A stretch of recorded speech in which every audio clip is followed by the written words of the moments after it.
Welcome to FedSoc Forums, a podcast of the Federalist Society's practice groups. I'm Nate Kazmarek, Vice President and Director of Practice Groups at the Federalist Society. For exclusive access to live recordings of FedSoc Forum programs, become a Federalist Society member today at fedsoc.org. Hello, everyone, and welcome to this Federalist Society virtual event. My name is Edith Harold, and I'm an Assistant Director of Practice Groups with the Federalist Society. Today, we're excited to host this Courthouse Steps oral argument on the case 7-County Infrastructure Coalition versus Eagle County, Colorado. Speaking on the panel today, we have Professor Andrew Mergen of Harvard Law School and Professor Paul Salamanca of the University of Kentucky College of Law. And we're joined by Eric Grant, a partner at Hicks Thomas, who will be moderating the discussion today. If you'd like to learn more about today's moderator or speakers, their full bios can be viewed on our website, fedsoc.org.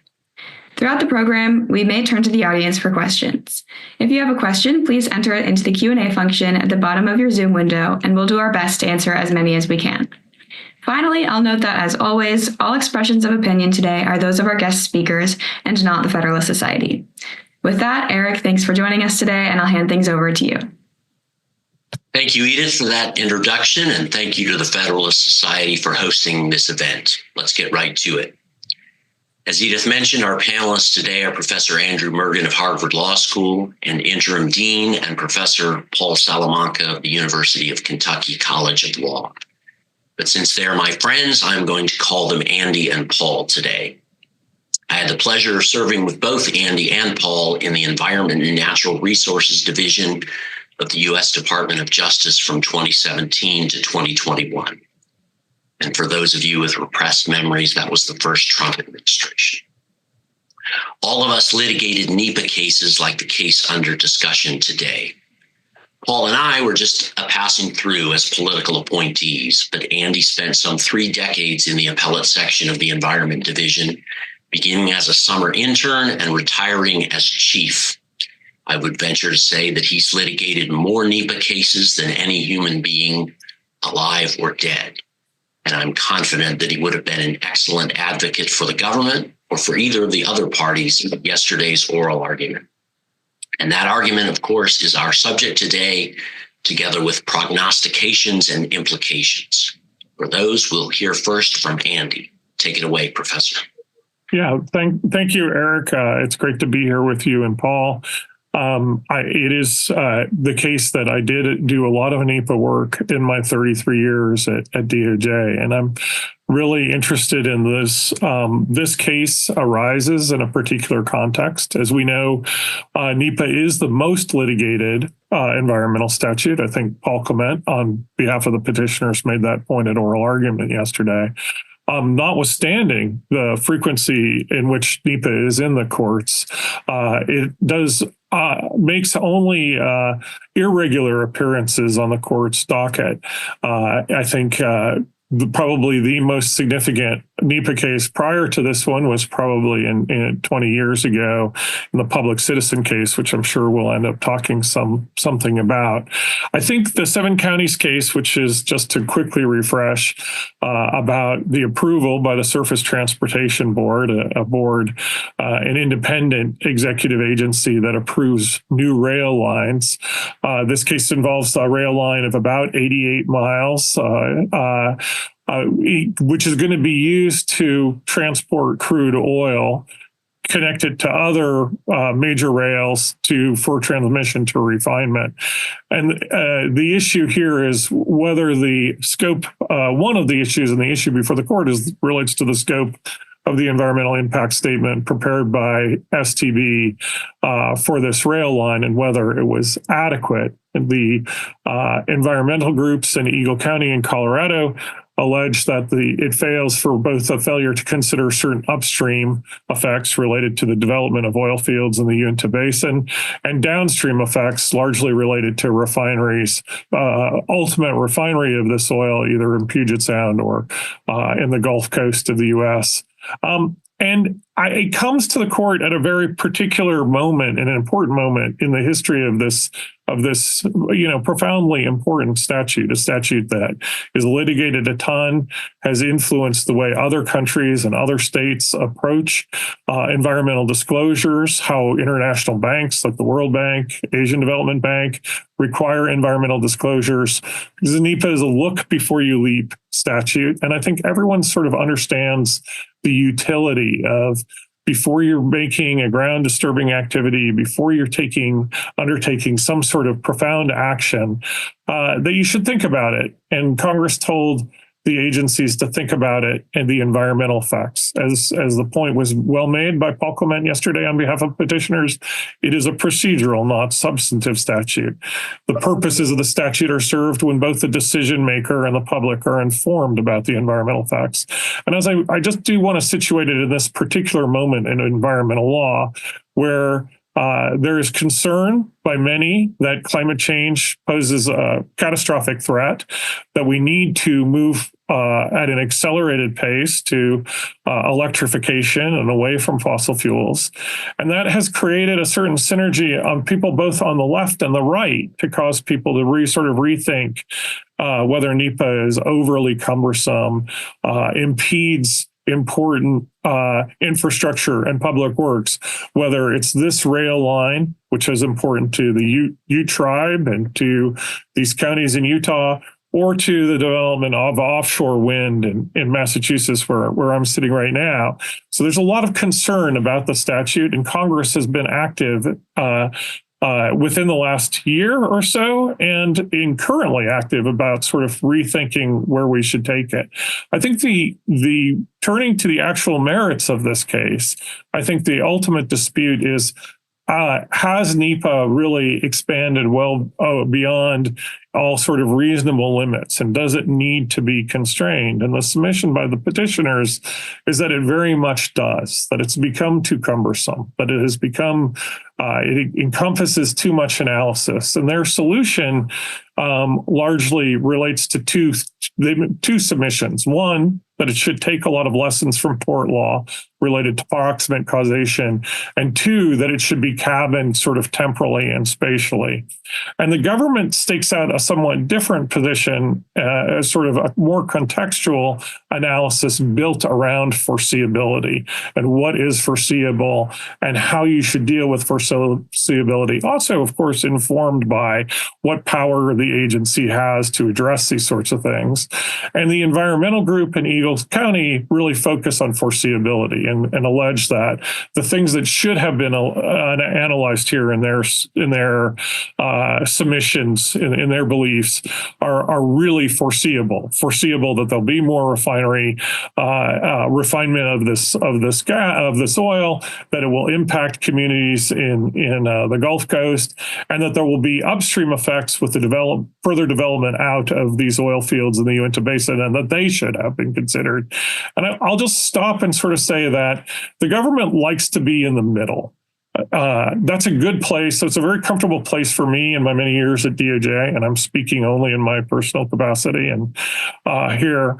And I think the government has it sort of exactly right in terms of these are highly contextual analyses. There are lessons we can draw from tort law, but tort law itself is an inferior tool and not the appropriate tool for this. And that there are limits to sort of foreseeability as well, and you draw on those limits from a particular context. And I think the government did a robust defense of STP's analysis without going as far as the petitioners. And I think that's exactly right. And I'll just stop to make one further comment. I think there is no doubt that the STB's decision is affirmed at the end of the day. Listening to the argument, I did not hear the environmental groups in Eagle County drawing on a lot of support. I think the real question is, how does the court write the opinion affirming STB's analysis? And my submission is that they should write narrowly, and that they should write narrowly, informed by all of our respect for the separation of powers, knowing that Congress is very much involved in this and may go in its own direction. I think we do expect some legislation on permitting reform.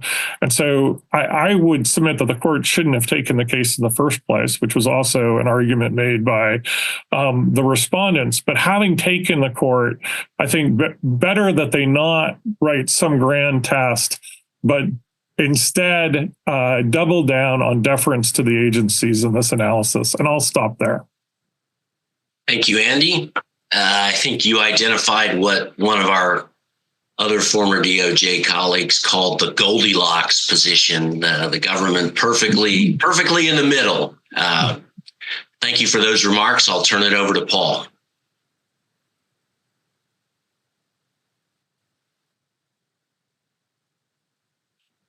You're on Paul, who's on mute.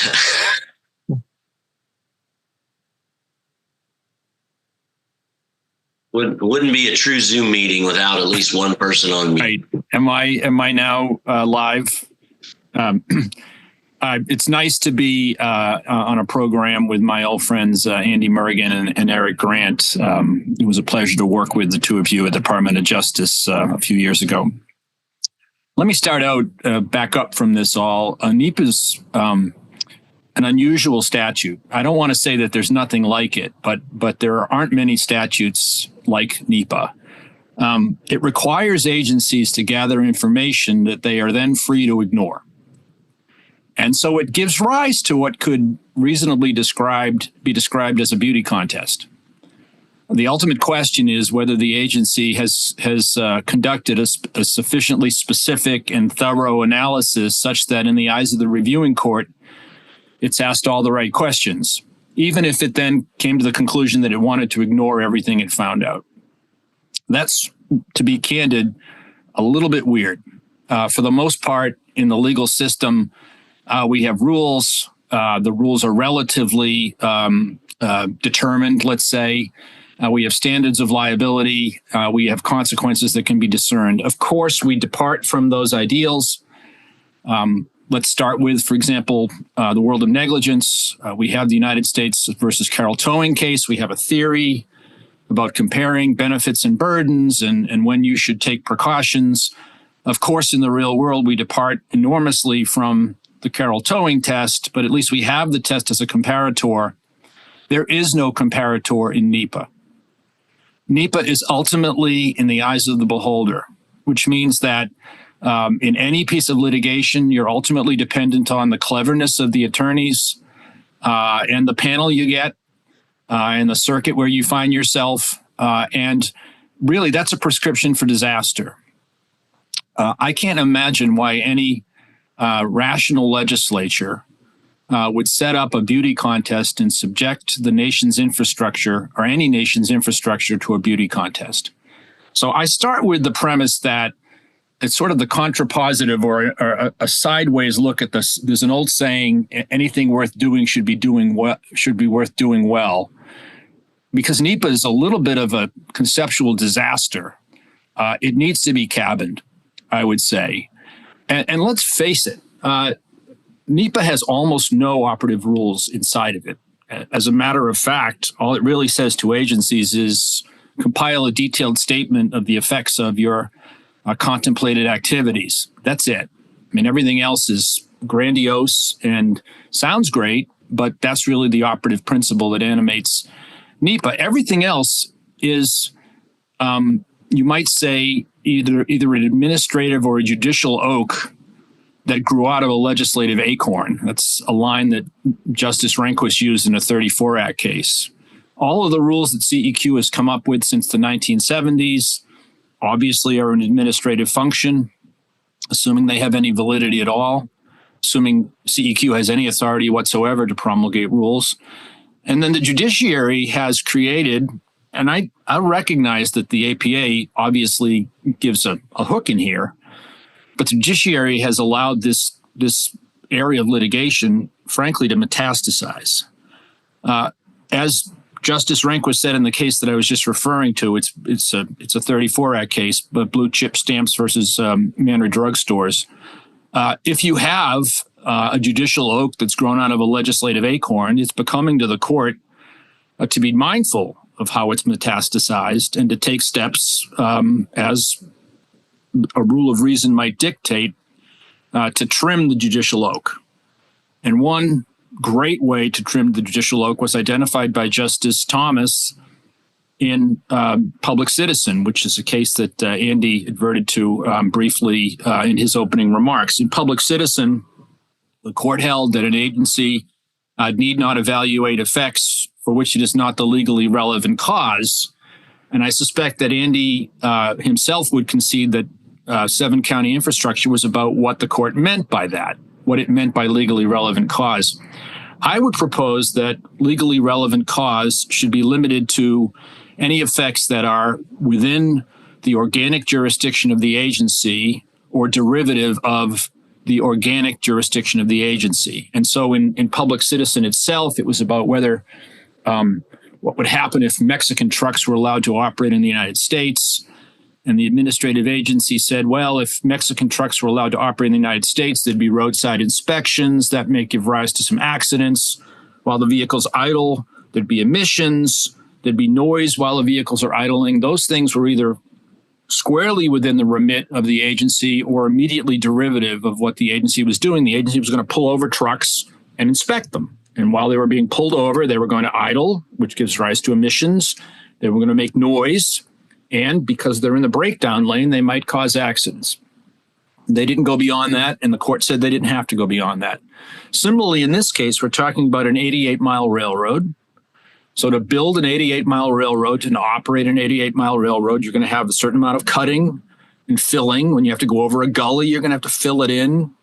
You're going to have a culvert so the water has somewhere to go. And when you're going through a little hill, you're going to have some cutting.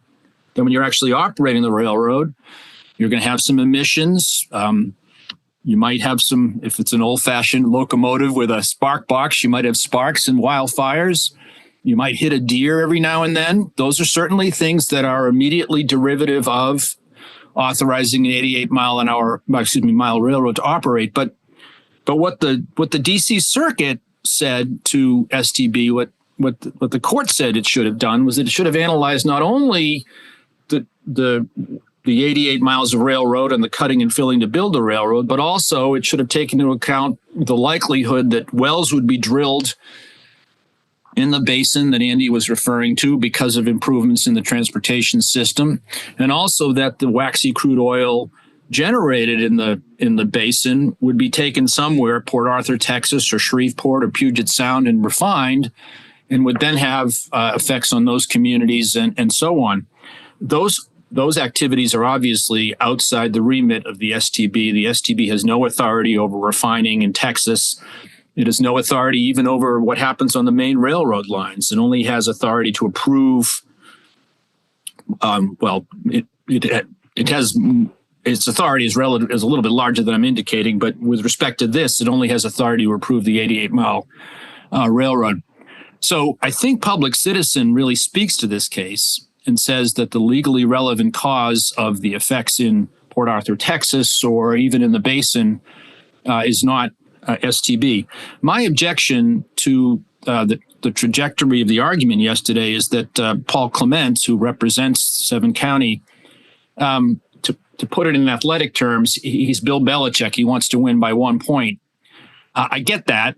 If I had a client the way he had a client, I too would want to be happy to win by 1 point. And so he proposed a test where if an effect is, number one, outside an agency's organic jurisdiction, and number two, it's a conjunctive test, remote in time or place from the proposed activity, then the agency need not study it. That leaves such decisions as Sable Trail relatively safe. And frankly, Ed Needler and Paul Clement both expressed sort of ambivalence on whether Sable Trail was correctly decided or wasn't correctly decided. But I think Sable Trail was incorrectly decided because Sable Trail, FERC was compelled to evaluate the emissions effects of natural gas that would be combusted in plants, even though FERC had no authority over the plants themselves. It only had authority over natural gas pipelines. So I think that the test that Paul Clement proposed would work for his client probably. And let me emphasize that adverb, probably. I think it would work. I'm not sure it would work. And here's why I'm not sure it would work. Certainly, it would excuse STB from analyzing the effects at refineries in Port Arthur, Texas. That's certainly remote in time and place. I'm not so sure about on the upline side of things. If there was a well a mile away from the top of the railroad, I'm not sure that the respondents in this case couldn't make a credible argument that that's not remote in time and place from the railway. In any case, what's going to happen here, I agree with Andy, the Supreme Court's going to reverse. The D.C. Circuit's going to remand to the STB, and we're not done. If what we want in a sane world of environmental regulation is a little bit of predictability and the ability with people, for investors, to have some certainty as to what's going to happen, this case really doesn't move the needle forward with the test that Paul Clement proposes. So I hope that the court, if it accepts Paul Clement's test, understands his phrase remote in time and place to include as well some sort of a notion of conceptual remoteness, so that what the STB is in charge of, which is the permitting of a railroad to operate, whatever is immediately derivative of that process, you could consider that conceptually not remote, but something that's conceptually distinct. I think that's something that NEPA shouldn't require the agency to evaluate, and I think that it just creates the kinds of problems that NEPA has been associated with. I think the government's test is worse in the sense that the government's test doesn't really alleviate any of the uncertainty that plagues NEPA. The government essentially said, well, all the tests we have are fine. They were just misapplied by the D.C. Circuit. Application of settled law to the facts. Well, that doesn't really help anybody, I don't think. If what we need in this area is a little bit of certainty so we can encourage investments, we're not going to get it from the government's test. I know I sound a lot more critical of the case than Andy was gentle, but I'll yield. Thank you, Paul. There's a lot there. Andy, you want to respond? Yeah, I mean, as always, I find myself in agreement with some of what Paul says and in disagreement with some of what Paul says. And I think our job in life is to, see where we can build on our agreements. And I want to first start with that I agree. I heard Paul to sort of say, and of course you can tell me if I'm getting this wrong, but your discussion about beauty contests and judges, I think I strongly agree that the courts have played an outsized and inappropriate role in sort of NEPA. And I think that is actually maybe a feature and not a bug. I mean, I think if you go back to one of the early NEPA cases that has certainly grown in some prominence recently, Sierra Club versus Kleppe, there's a really interesting point that Justice Marshall, Thurgood Marshall, makes in his concurrence, and he says, I think Justice Marshall agrees with a lot of what Paul said. And what Marshall says is like, God, the statute, there's not a lot of text here really to work with at all. And it seems like just an invitation for courts to go sort of, I'm exaggerating a little bit, but to go wild with sort of common law. It's a common law statute, and that courts are going to tell us what they think. And that is going to drive the development of the statute. And I think that's right. I mean, CEQ didn't change the regs for a really long time. I think the point was made at argument that the initial go-round of what CEQ thought was that these documents were going to be modest in scope and not very long. And then the CEQ regs, which were promulgated when I was in high school, which was a super long time ago, stayed on the books for a really, really long time. And, the problem with that is that things change, right? And life gets more complicated and litigation gets more sophisticated. And the courts are constantly filling in the gap, right? That is what's happening. And so, Clement, Paul is a very good advocate, and he gets in his points. He's like the DC Circuit and the Ninth Circuit have gone too far here. And I think certainly in the government, being a government lawyer for a long time, we often felt like the Ninth Circuit was more interested in what the challengers had to say than what the government had to say about how the statute should be administered. So I agree. I think Paul and I agree on a lot of that. What we don't agree on is the solution, because I think importing these tort concepts, these proximate cause concepts, et cetera, just double down on a judicial role that is really inappropriate, and it does not clarify anything. And the reason it wouldn't clarify anything is because tort rules address a different issue. If I run you over with a car, the courts look at liability, they look at blame, they do all of those assessments. That's not the job of NEPA. NEPA is a look before you leap statute. It is intended to inform decision makers. It is intended to inform the public. And I think, there's a comment, I think even Justice Kavanaugh made this point. I think this point, and I know you're going to ask us about the argument in the transcript, Eric, but I think this point was made several points along the way by maybe Barrett, by Kavanaugh and others, that maybe what really the court needs to do here is to double down on the good judgment of the agencies who have to administer this. They're the people who are most well situated to sort of say what is foreseeable, what makes sense in this context. And, I know that that's unpopular. I know that Paul, who said to Paul is a good New Englander, and he looks to Bill Belichick with some criticism because New England fans are never satisfied, but says, don't win by 1 point. And Paul very much indicated that he wouldn't be happy, but he would certainly settle for winning by 1 point. And he said, he himself made the deference point. And there's a little irony because he recently told the court not to pay any attention to deference. But here's the thing, right?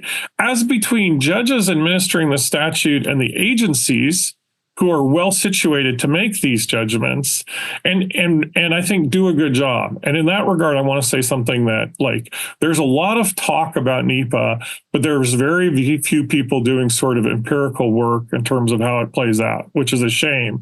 And I would shout out to David Edelman, a professor at the University of Texas, who has looked at sort of NEPA results and whether NEPA is an impediment to projects and infrastructure. And I think the numbers say that there are a lot of myths about NEPA, and, it's creating all of these downsides that just don't exist. So I think the agencies are mostly getting it right. And I would further say that Paul's construction, I think, with all due respect, Dean Salamanca, I think the problem is that it's atextual. I mean, the text itself contemplates that agencies are going to consider things outside of their organic remit, that agencies are going to consult with other agencies. As you know, all EISs go to EPA under Section 309 of the Clean Air Act, whether or not it's an EPA issue or not. There's a sort of President Biden would say a one government approach, and President Trump might say a unitary executive approach. But the idea is that you're not held up in your analysis just because you're BLM. You don't regulate the flaring from the oil and gas operation on a BLM land, but for sure you're going to inform the public about that flaring. That is longstanding NEPA practice and sort of, I think, very workable at the end of the day. I think the emissions are very workable. I think the environmental groups get very, very concerned about how much greenhouse gases are being emitted. But by and large, that work can be done. And in Sable Trail, that pipeline was going to specific plants, so easy to figure out what those emissions were. And I think in a very common sense, foreseeable way, that case actually makes a lot of sense at the end of the day. I know I had another point, but I've totally forgotten it. And I guess I would just close by saying, let's all agree that I think Paul and I can agree that the one problem is judges. And we're respectfully, I don't want any judges to yell at me, but respectfully, one problem is judges. And two, that maybe I can persuade Paul that the text matters here. And so I wouldn't look to what the court said in Public Citizen. I would turn straight to the statute. The statute is thin, but it certainly contemplates consultation outside of sort of the organic remit of the particular agency doing the analysis. And I'll stop there. Thank you, Andy. You doubly recommended doubling down on deference, and I think that was indeed the theme of Ed Needler's argument. He started out seeking a, quote, broad amount of discretion, unquote, for the agencies. I guess what struck me about that kind of argument is it seems not so much unreasonable, but anachronistic in light of the developments in the court last term and how this court is treating deference to agencies and treating it with skepticism. So, Paul, do you want to address that point or anything else that he said? I'd love to. And I think Andy's right. He and I probably agree more than we disagree. I think we obviously disagree on the execution of a particularly important principle, but we agree on the principle, which is that it's a framework that perhaps frustrates more than it provides, costs more than it provides value as it's currently deployed. And you might not put it that way, Andy, but it needs attention, as I guess what you're saying. I do support a bright line rule, and I hear you saying that the bright line rule has costs. And let me concede that a bright line rule has costs. So obviously, saying that you're not responsible for things outside your remit is a bright line rule. The virtue of a bright line rule is that it's easily administered. Agencies tend to know, not completely, but they tend to know fairly well what their remit is. It's in the statute. They can see what they're responsible for, and they can plan in terms of that. And in the Mexican Trucks case gives an example of what that might entail. And I set forth what that might entail in this situation. And it's a bright line rule. So that's the virtue is it's predictable. You know what you have to do. You're not as vulnerable to fly specking. The cost is that you might miss something. And if you want to think of NEPA as this prophylactic statute that makes sure that we never miss anything, no matter where it happens, as long as it's foreseeable, then that's a cost. And I'll grant you that. So the question is, which is greater, the benefit of the bright line rule or the cost? And I think the benefit of the bright line rule exceeds the cost. Because we need to get this country moving. And you gave some examples in your top remarks, Andy, both in the oil patch and in new renewable sources of energy. We need to facilitate long and skinny infrastructure, particularly ways of getting energy from where it's generated to where it's used. So I think that's my defense of it. And you made a great argument about the textual nature of it, to which I have two responses. One is that even the plain meaning can be ignored when it's absurd. And I think no rational legislature would want to make its infrastructure subject to a beauty contest. But apart from that, the operative language of NEPA is actually very spare. You know, you have to do this study. There is a duty of consultation, which I might get a chance to talk about. I don't want to use up too much time. But it's fairly light. What the operative scope of NEPA actually is. And it's largely the courts and CEQ that have decided what becomes of that. And once that's true, then a rule of reason applies. And if a rule of reason applies, and the Supreme Court has said that in the context of NEPA, I think adopting a bright line rule whose benefits exceed its costs is justified. And I'm not sure if I actually answered the question you asked, Eric. I'm sorry. That's okay. That's the nature of these things.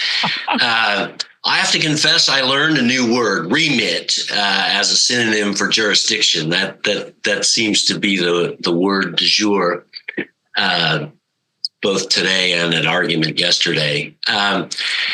One thing that struck me about argument in that regard was nobody seemed quite sure whether the STB actually had the remit to consider environmental effects, and whether STB could say, well, this meets all the criteria under the Interstate Commerce Act or whatever statute it now administers.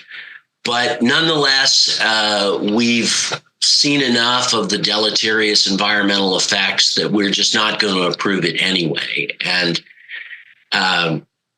that question seemed to be lurking out there unanswered. And I wonder if either of you saw the same thing and has an answer.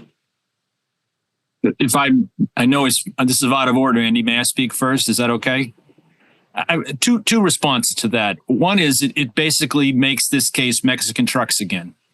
Essentially says, because you have no option, STB, but to approve this, in which case you'd only be the but-for cause of the environmental effects.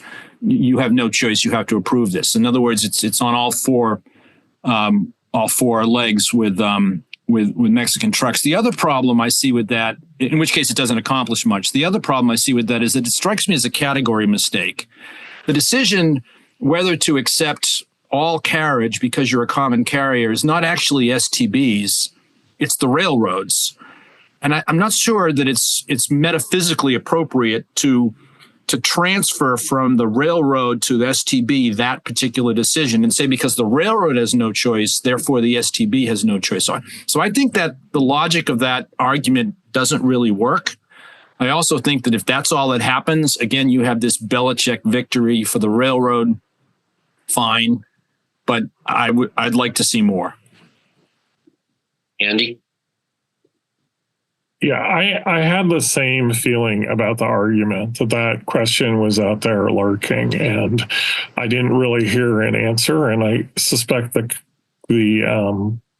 the answer is complicated. I think there could be a legal answer, and I will admit that I don't know the answer. There's also a practical answer, which is that, I think the briefs make the point that, I think the government's brief says this, if I remember from reading it again this morning, that there's a presumption that STB is going to approve these rail uses. I mean, just like, these acts that undergird these agencies are intended to promote commerce. That's what Congress had in mind when, it told STB to make these decisions. I used to do a lot of work with FAA, which also is having a moment.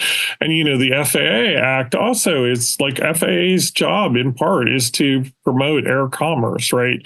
So for an agency whose mission is sort of related to commerce to sort of say no is a heavy lift.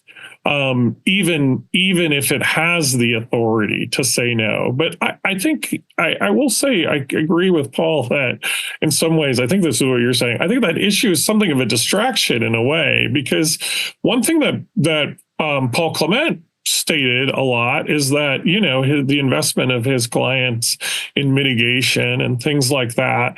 And I can't say that the only relevance of these disclosures relates to whether or not the agency can say thumbs up or thumbs down. In fact, as a result of the NEPA process, countless projects are redesigned in a way that avoid stupid, ill-intentioned, unnecessary harms to the environment. I wish we had a better empirical database to draw on. I think that CEQ has traditionally been sort of underfunded. So I can only speak from my experience, which is, 30 years of doing NEPA. I've seen a lot of things improved by virtue of these sorts of disclosures. And I think that at the end of the day, the STB's decision falls well within the rule of reason. But in terms of upstream effects, I feel like the environmental groups have a very strong case to make that maybe the agency could have done more. And whether the agency could have said yes or no, maybe there are things associated with mitigation, with fire risk, with all of these other things, with the possible pollution associated with this that could have been mitigated through this process. So I agree with you, Eric. Absolutely. The question was looming there. But in some ways, I think my view in terms of how NEPA works, and I deem the statute very successful, I do not think that any sort of weighing favors the test that Paul is proposing over the status quo, because I think the status quo mostly works, and we can all pick and choose. I think environmentalists would say, what about, Cape Wind, which was, dragged through the courts so that this renewable project went forward. And, people who are more focused on extractive can say Sable Trail, et cetera, et cetera. But the reality is that these are a handful of things, and mostly the statute, I think, and I say this as somebody who did it for a long time, works pretty well. And that's why it is the most copied, emulated environmental statute of all time, because it has, the way it works has real value. And I'll get off my soapbox, Eric. So your remarks reminded me of a statement by counsel for respondent yesterday. NEPA requires agencies to look at even harms that they cannot mitigate and harms that they do not regulate directly. And it sounds like you agree with that, but that seems especially contrary to your test, Paul.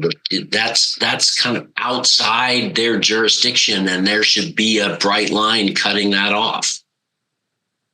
I do think that. Yes, I do, and I think Andy has isolated the point on which the two of us disagree, and I'm emphasizing or defending the value of a bright line rule. And not seeing NEPA as a prophylactic statute where an agency is just responsible for anything that's foreseeable, or anything that's foreseeable within some contextual realm, which is the way the United States put it. I think that, frankly, I think that it's essentially tea-leaved, if you let me make up a verb there, in public citizen, in the concept of legally relevant cause. Yes. So. All right. To be faithful to questioners, to show that we do read the questions, I'll ask you guys this. Neither of you has really talked much about foreseeability and proximate cause and what might be the right test here. Questioner asks, does legally relevant cause narrow relevance in contrast to, say, logically relevant or scientifically relevant? So I'll use that as a springboard to ask you guys. You can answer that specific question, or the more general question is causation, foreseeability, is that going to figure in the decision, or is that kind of a sideshow here? Andy? Well, the statute was amended recently to specifically use, I think the phrase is reasonable foreseeability, right? So once again, Congress, informed by this heady debate about its role and its need to be precise in its language, gave us some terms that are crystal clear in their meaning, and that we can all agree, using the traditional tools of statutory construction, what reasonably foreseeable means. So it was a gift. I mean, being sarcastic, what does reasonable foreseeability mean? But I think that's again where, I think if it's just not knowable, whether this stuff is going to Puget Sound or whether it's going to Port Arthur or it's going to Shreveport, then it's just not reasonably foreseeable. And, I felt as a government lawyer, it was said that Rome, and I think about Rome, it was said that Rome never lost a war because they never stopped fighting. But I believe there should be an ending point, and that's the reasonableness. That's the rule of reason. And so I think there's a lot to be said for the notion that if you can't really say how this crude's going to be, this waxy crude's going to be refined and where it's going, that's the end of the inquiry. But if, in Sable Trail, which, somebody can fact check me, and so please forgive me if I'm wrong. I think it was pretty clear exactly where that gas was going, right? Crystal clear. So easy to figure out, like, what the effects of burning were going to be, because you knew exactly where it was going to go. And so all I can do is say that that's sort of, I think the right test is reasonableness. That's the statutory term. And as the government said, it sort of depends on context and what information we have. And unfortunately, like, I think it's not a clear test, but we know what the factors are, right? Do we have to guess? Is it speculative? And if it's speculative, then it's not reasonably foreseeable, and we can stop there. And I do expect the court to touch on this issue, because I, like Justice Kagan and many others, believe we're all textualists now. Well, if you think about Rome that much, Andy, there might be a place for you in the next administrations. Paul, anything to add about Sure. foreseeability or causation or? Yes. So we're all lawyers on this call, and we understand how the legal system works. If you have a client who wants to accomplish a particular thing, and there are ways that the client might be able to accomplish that thing, then the client's, depending on motivation and funding, the client's going to try. And so if you use words that aren't really determined, like, foreseeable, phrases like reasonably foreseeable, if you use phrases like that, which is what the government is proposing in its brief in this matter, if you talk about contextual analysis and then you map that onto the CEQ rules, as complex as they are, you provide an enormous number of targets for people who oppose projects, and you essentially facilitate opposition to anything. And so you end up in the beauty contest that I was describing earlier. And I just ask whether we want to subject our entire infrastructure, both at the green end of things and at the oil patch end of things, to that kind of litigation, or whether that's a recipe for a failed state. I propose more bright line rules consistent with the rule of reason. If we were to work in the world of torts, I would strongly suggest that we investigate the concepts of intervening and superseding cause, which gets at, this is outside the remit of this particular administrative agency, and yet it's a principle that comes out of the world of torts. If we're going to start inviting the world of torts into the world of NEPA, then I can't see why we don't bring that in as well, which catches up with the test that I'm proposing. So both of you, if I recall correctly, predict a reversal and a acceptance of this particular environmental document by the Surface Transportation Board. Paul, do you think the court is going to go farther? It struck me, one of Paul Clement's statements was, if you restated public citizen, reaffirmed the rule of reason, re-emphasized arbitrary and capricious review, and reminded the DC Circuit that the APA itself builds in harmless error review, you might make the world a better place. Do you think the world would be a better place with that, even without your test? Yes. Yes. Yeah, that would be Bill Belichick. Okay. Andy, any final thoughts, any final predictions, I guess, on how the court resolves the case? Yeah, I mean, I think the trick is like who's going to write, right? Because I think that I heard some votes for a narrow opinion.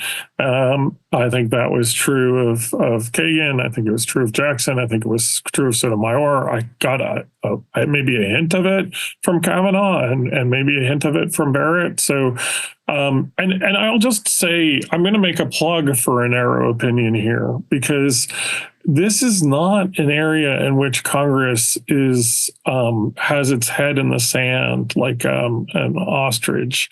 The Congress is acutely aware of the fomentation around NEPA, and so I would prefer. Putting on my separation of powers hat, that the hard choices were made by Congress. The only prediction that I will make is that I will be unhappy with what Congress does. But putting that aside, Congress or the court? Congress. But putting that aside, I think those are the right people to decide these issues. And going back to Paul's arguments previously, I think part of the why NEPA is subject of so much debate is because the courts have had an outsized role in its development for a long time. CEQ didn't really do much for a long time. I think they're doing much better now. And I think Congress has sort of ignored it for a super long time. And between the courts and the executive branch or Congress, I'm always going to lean towards the Democratic branch, even though I know that, the triumph of hope over experience, I know they will break my heart some way, but I think they're the right people to do it. I think the court shouldn't have granted cert here. And I think I feel like they're going to reverse, and they should do it in a narrow way so that Congress can operate on a open canvas and not a constrained canvas. What about Sable Trail? Is it going to come in for attention in this opinion or not? I think it'll definitely make an appearance, but I hope it doesn't make an appearance in the majority. I think the case my submission to you is that this is a harder case than Sable Trail. That Sable Trail is maybe an easier case, but I recognize that reasonable minds can definitely disagree on that. Didn't you defend the government in Sable Trail? Sable Trail is a FERC case. Ah, right. Okay. I'm sorry. So it goes back to our unitary executive. Very good. Well, we're coming close to the end. Paul, I'll give you sort of final thoughts opportunity here. Well, I think we haven't mentioned yet the fact that Justice Gorsuch recused himself last week from this oral argument. I think that might have affected the nature of the case. If I were in Paul Clement's shoes, when I read that, I might have changed my approach because I'd start thinking, and going to Andy's point, who's going to write this?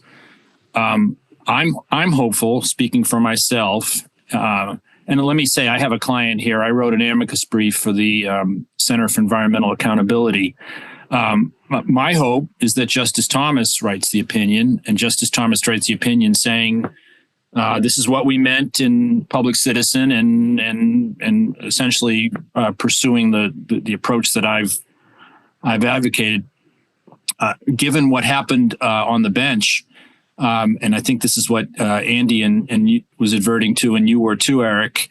I'm not sure what's going to happen now. I still hope that Justice Thomas does it, but it might be a more modest and narrow opinion with Justice Thomas writing separately.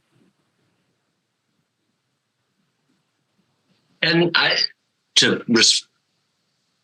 take from one of the questions from the audience, does the STB's document get approved here in the Supreme Court, or is STB going to have to look at this again one way or another? I think so. Yeah. We know that, one of the points that the government made in its brief in opposition, right, is that a win here on these issues, and there's a lot of debate about what the scope of the between the cert petition and the brief on the merits, there was a shift. And how big a shift, I guess, remains in debate. But there's definitely work to be done, right? This rail line does not move forward after a win in the Supreme Court, just like, after Loper Bright, the issue of observers wasn't settled, right? That a remand that was just recently argued again in the DC Circuit. So I'm not sure what the questioner is exactly getting at, but there's still a lot of work to be done here, even if the petitioners and the government prevails. That sounds like a win in a sense for the opponents of the project, regardless of the benefits to future project proponents. Yeah, Marshall McLuhan said it all, right? The medium is the message. If you can litigate for years and either slow down or stop a project, you win even if you lose. Well, I think we've come to the end, unless either of you has any pithy final remarks. I want to thank both of you for your very perceptive contributions. I've enjoyed moderating this, and unless you jump in, I'm going to turn it over to Edith. Very good. Thanks again. Edith? Yes, and on behalf of the Federalist Society, thank you so much to Professors Mergen and Salamanca for speaking with us, and to Eric for moderating today. We're so grateful for your time and expertise. And thank you also to our audience for joining us. We're really grateful for your participation. You can stay up to date with announcements and upcoming webinars on our website, fedsoc.org, or on all major social media platforms. Thank you once more for tuning in, and we are adjourned. Thank you for listening to this episode of FedSoc Forums, a podcast of the Federalist Society's practice groups. For more information about the Federalist Society, the practice groups, and to become a Federalist Society member, please visit our website at fedsoc.org.